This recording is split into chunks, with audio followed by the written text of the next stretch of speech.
पुण्य किसी को दगा नहीं देता और पाप किसी का सगा नहीं होता। जो कर्म को जानता है उसे धर्म को जानने की जरूरत नहीं होती है, क्योंकि संपत्ति के उत्तराधिकारी तो एक से अधिक हो सकते हैं, लेकिन कर्मों के उत्तराधिकारी हम स्वयं ही होते हैं। तो नमस्कार मेरे प्यारे प्यारे बच्चों, आप सबका हार्दिक हार्दिक स्वागत, अभिनंदन। बेटा, इसलिए हमेशा जीवन में सोच समझकर कार्य करने चाहिए, क्योंकि जैसे कर्म हम करते हैं उनका फल हमें भोगना पड़ता है, चाहे वो अच्छे कर्म है या बुरे कर्म है। जब हम दूसरों की निंदा करते हैं, चुगली करते हैं या सुनते हैं तो उसको तो पुण्य मिल जाता है और उसके जो पाप है वो हमें लग जाते हैं। तो ऐसी ही मोटिवेशनल स्टोरी आज मैं आपको सुनाने जा रही हूँ। एक बार क्या है, एक राजा ने ये निर्णय किया और नियम बनाया कि वो डेली 100 अंधे लोगों को भोजन कराएगा और भोजन में खीर अवश्य होगी। तो डेली वो खिलाता था। एक दिन की बात है कि जो खीर वाला दूध था उसमें सांप ने मुंह मारा, अपना विष छोड़ दिया और वो खीर जहरीली हो गई, जिसको खाने से वो 100 अंधे लोग मर गए। राजा को बड़ा दुख हुआ, पश्चाताप हुआ। अब उसने सोचा कि इनका पाप मुझ पर लग गया, इसलिए वो सब कुछ छोड़कर अपने पाप की माफी के लिए जंगलों की ओर चला गया। जब जंगल की ओर जा रहा था, रास्ते में एक गांव पड़ा। गांव की चौपाल पर कुछ लोग बैठे बातें कर रहे थे। तो राजा ने उनसे पूछा कि यहाँ इस गांव में कोई ऐसा घर है जो धार्मिक प्रवृत्ति का हो, पाठ पूजा करता हो, ताकि मैं एक रात उनके घर बिता सकूं। तो उन्होंने कहा कि हाँ, यहाँ 2 बहन भाई हैं, आप उनके घर चले जाइए। राजा उनके घर ठहर गया। जब राजा सुबह उठा तो उसने देखा बहन ध्यान में मग्न थी। वो ध्यान में देर तक बैठी रही, जबकि उसका डेली रूटीन था कि वो दिन निकलने से पहले ही उठ जाती थी। जब वो उठी तो उसके भाई ने कहा कि बहन, आज तुमने इतनी देर क्यों लगा दी? क्योंकि घर में मुसाफिर आया हुआ है, इसको नाश्ता भी करवाना है, इसने आगे बहुत दूर जाना है।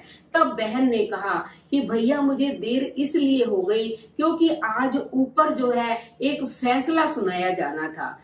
उसके अंदर जो है धर्मराज बड़ी दुविधा में था, तो उस फैसले को सुनने के लिए जो है मैं रुकी रही, इसलिए मुझे देर हो गई। तो भाई ने कहा ऐसी क्या बात थी, धर्मराज ने कौन सा फैसला सुनाना था? तब उसने बताया कि एक राज्य के अंदर राजा जो है 100 अंधे लोगों को भोजन कराता था। एक दिन जो है सांप ने उसमें जहर घोल दिया दूध में, उसकी खीर बनी और वो उन 100 लोगों ने खा ली और वो मर गए। अब धर्मराज इस दुविधा में है कि ये 100 अंधे लोगों के मृत्यु का जो पाप है वो किसको दे? क्या राजा को दे, क्योंकि राजा खाना खिलाता था, और क्या उसको सांप को दे जिसने विष घोला था, या उस रसोइये को जिसने बर्तन को बिना ढके छोड़ दिया? अब ये बात राजा से संबंधित थी, तो उसने दिलचस्पी लेनी शुरू कर दी। उसने कहा कि बेटा फिर क्या फैसला हुआ? तो लड़की ने कहा कि आज कुछ फैसला नहीं हुआ। अब उस राजा ने कहा कि अगर तुम कहो तो मैं एक रात और रुक सकता हूँ यहाँ। तो दोनों बहन भाइयों ने खुशी से हाँ भर दी, कहते हमें कोई परेशानी नहीं है, आप रुक सकते हो। वो एक रात के लिए और रुक गया। अब सुबह हुई तो जो चौपाल पे लोग बैठे थे वो सोचने लग गए। कहते कि कल एक मुसाफिर आया था और बड़ा धार्मिक बन रहा था, कहता कि मुझे ऐसा धार्मिक परिवार बताओ जिसमें मैं रहना चाहता हूँ। ये तो उसका सब नाटक था, वो आज भी रुका हुआ है, जाना ही नहीं चाहता है, क्योंकि उस घर में जवान लड़की है। मुझे लगता है कि वो कुछ दिनों में उस लड़की को भगाकर ले जाएगा। ऐसे वो चौपाल के लोग बातें करते रहे दिन भर।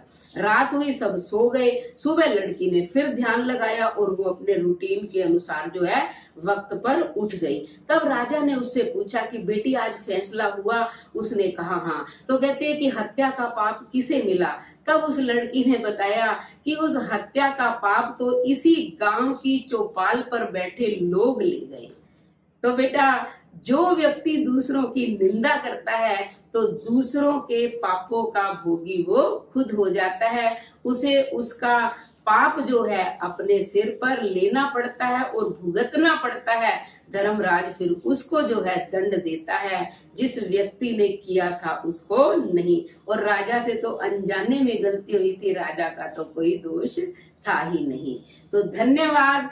आज की कहानी आपको कैसी लगी? अगर आपको अच्छी लगी तो चैनल को सब्सक्राइब करें, लाइक और शेयर करें, कमेंट करें और बेल आइकन के बटन को दबाएं ताकि अगली वीडियो का नोटिफिकेशन सबसे पहले आपको मिले।